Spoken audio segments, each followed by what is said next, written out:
Alright, let's do this one last time.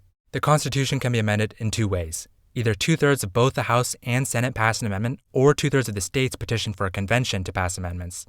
Either way, once an amendment is passed, it needs to be ratified by 3/4 of the states to be added to the Constitution. Because of how difficult it is to amend the Constitution, almost all of the approximately 12,000 proposed amendments were failures. Take, for example, the English Language Amendment. Although English has always been the most widely spoken language in the US, the United States does not have an official language. But many people have argued that English should be made the official language, such as Senator S.I. Hayakawa, who proposed the ELA in 1981 to do just this. Proponents of the so-called English-only movement claim that enshrining English as the national language would foster national unity. They contend that bilingual services encourage the existence of separate cultural groups, which create political instability. Furthermore, they believe making English the national language will incentivize non-English speakers to learn the language to fully integrate into the rest of the country, and that enshrining English would reaffirm its importance in American society. However, Hayakawa's ELA died in Congress. Opponents claimed his proposal would significantly curtail or even outright eliminate the government's ability to provide bilingual services, making it harder for non-English speakers to participate in American society. They also believe that establishing English as the official language would violate the freedom of speech and encourage discrimination against non-English speakers. In the opposition's view, the ELA was primarily a manifestation of anti-immigrant sentiment and xenophobia. Although the ELA wasn't passed, the idea has consistently been quite popular with the public, and several states have recognized English as their official language. Additionally, there have been several attempts to enshrine English as the official language with normal legislation, though none have succeeded so far. Another failed amendment was the Reed-Dirksen Amendment, which sought to restrict the federal government's ability to tax. Beginning in 1938, states began calling for a convention to limit Congress's taxing power, and by the 1950s, around 24 states had joined in. At this point, the movement for a convention stagnated, so advocates decided to instead try and pass the amendment through Congress. Representative Chauncey Reed and Senator Reed-Dirksen proposed an amendment that would prevent Congress from imposing a top income tax rate above 25%. This rate could only be raised above 25% by a vote of 3/4 of each chamber of Congress. Now, federal income tax in the US is progressive, meaning people who make more money pay a higher tax rate. Under the Reed-Dirksen Amendment, the top tax rate could only exceed 25% so long as it was no higher than 15 percentage points higher than the lowest rate. The amendment also would have abolished federal taxes on gifts and estates. Supporters argued that the amendment would make the tax code more fair and boost business by reducing the income tax burden. They also believed it would encourage Congress to spend less money by handicapping its ability to raise money for expenditures, but in order to keep federal revenue high enough to pay for the military, supporters wanted to impose a national sales tax.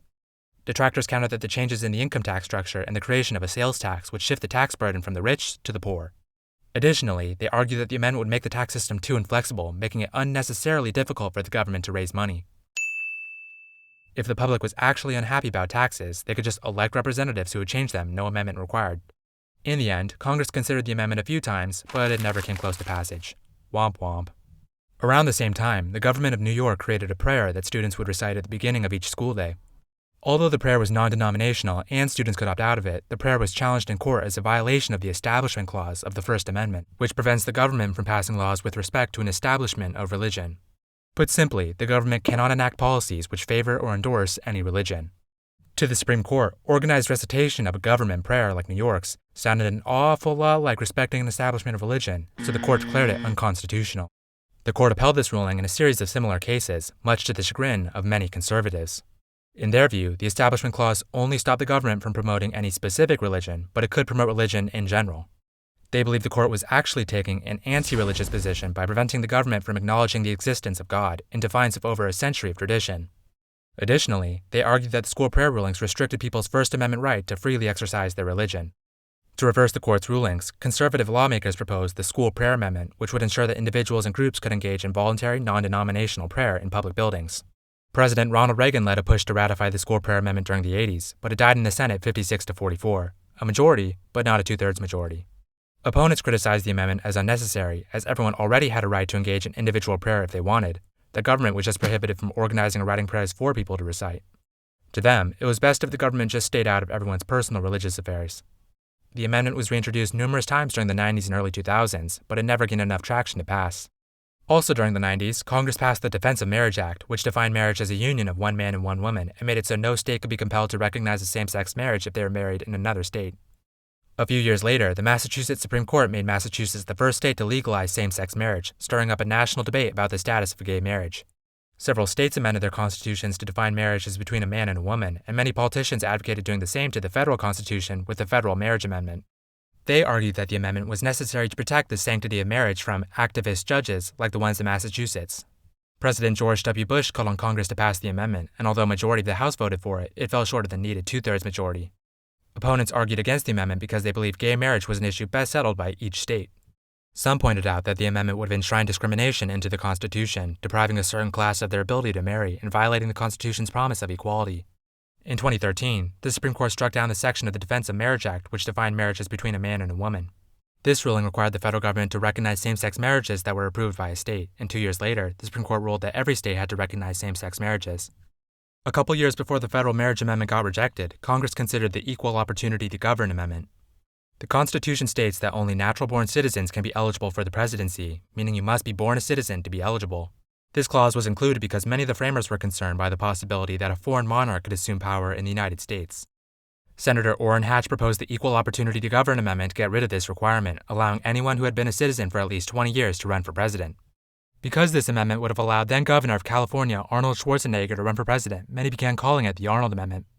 Hatch believed the natural-born citizen requirement was an outdated relic that no longer served any purpose. He also pointed out that no such requirement existed for any other federal office. In his view, the natural-born citizen requirement denied immigrants the opportunity to run for president and denied the public the opportunity to vote for otherwise qualified and patriotic leaders who just so happened to be born in a different country. Additionally, it's somewhat unclear whether citizens must be born within the territory of the United States to be considered natural-born citizens. While it's generally accepted that just being born a citizen, even if you're born outside the U.S., is enough, the Arnold Amendment would have fully resolved this issue. However, opponents of the amendment argue that nobody could ever fully separate themselves from their attachment with their birth country. This might make the president biased for or against their native country, clouding their judgment. Ultimately, the Arnold Amendment got terminated. Hatch was also a major proponent of the Human Life Amendment. In 1973, the Supreme Court ruled that the Constitution implicitly established a right to privacy. Through this right to privacy, the Constitution also protected the right to an abortion. This decision, Roe v. Wade, sparked outrage among conservatives who argue that human life began during a pregnancy, making restrictions on abortion necessary to protect life. Pro-life lawmakers repeatedly introduced the Human Life Amendment to overturn the court's decision in Roe. Most versions of this amendment simply declared that the Constitution did not protect a right to abortion, which would allow the states or Congress to impose restrictions on the practice.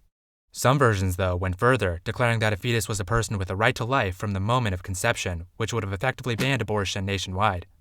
Although the Human Life Amendment was proposed several times, only one iteration was ever voted on, the Hatch-Eagleton Amendment, named after Senators Orrin Hatch and Thomas Eagleton.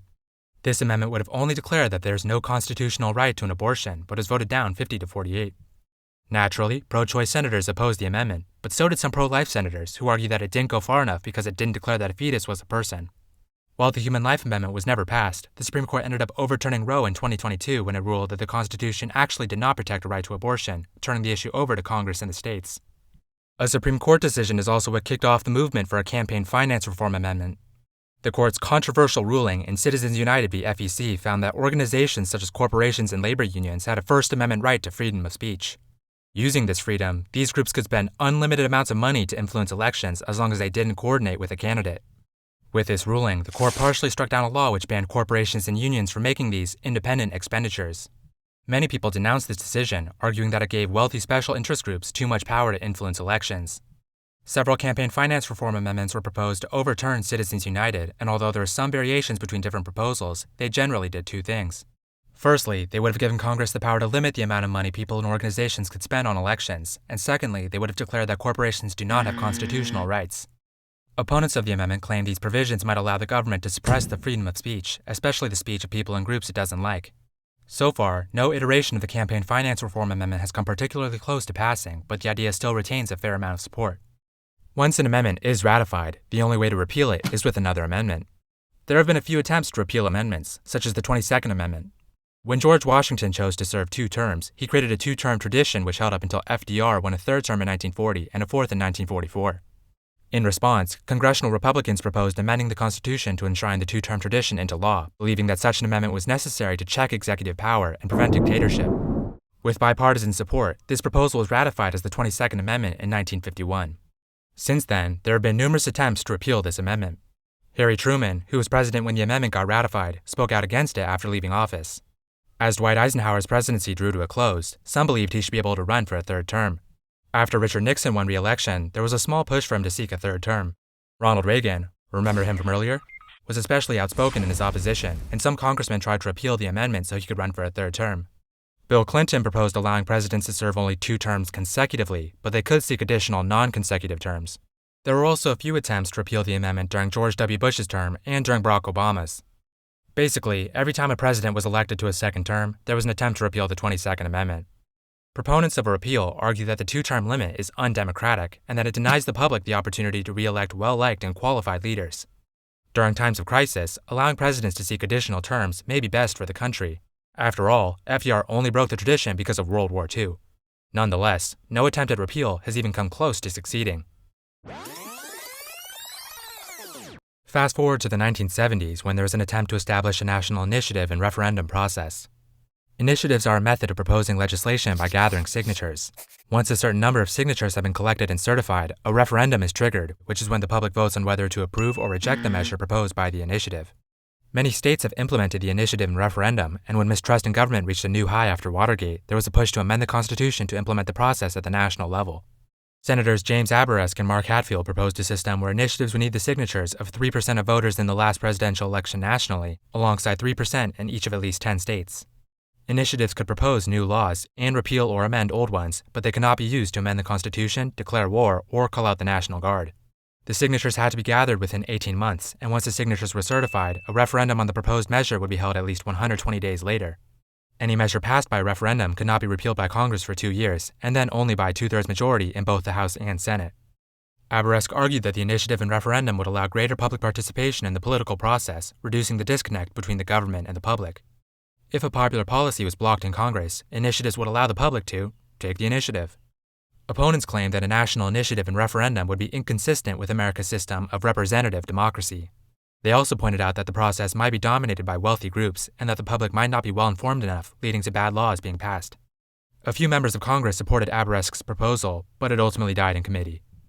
But maybe it shouldn't have. Of all the failed amendments I've covered, I feel that this is the one that most deserves a second look. Near constant gridlock has made Congress historically unproductive and increasingly disconnected from the public, making it feel like ordinary citizens just have next to no power to influence policy. A national initiative and referendum process would give the public a means of taking tangible action on issues which would otherwise languish in Congress, giving voters more say in government. Now, it should be fairly difficult for initiatives to succeed so that only high-quality and highly demanded proposals can move forward. But when there is a widespread demand for a policy that Congress refuses to take action on, there should be a release valve that allows the public to see to it that public opinion can become public policy.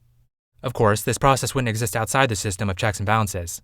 The Supreme Court could strike down unconstitutional initiatives, and there should be a way for Congress to repeal initiatives, though it should be somewhat difficult for them to do so. I don't think the initiative and referendum would completely upend our system of government. Rather, I think it would complement it, making it more effective and closer to the people. The United States was founded on the idea that a government's authority is derived from the people. That's even how the Constitution begins. I believe it's time to amend the Constitution with a national initiative and referendum process to reaffirm that foundational principle.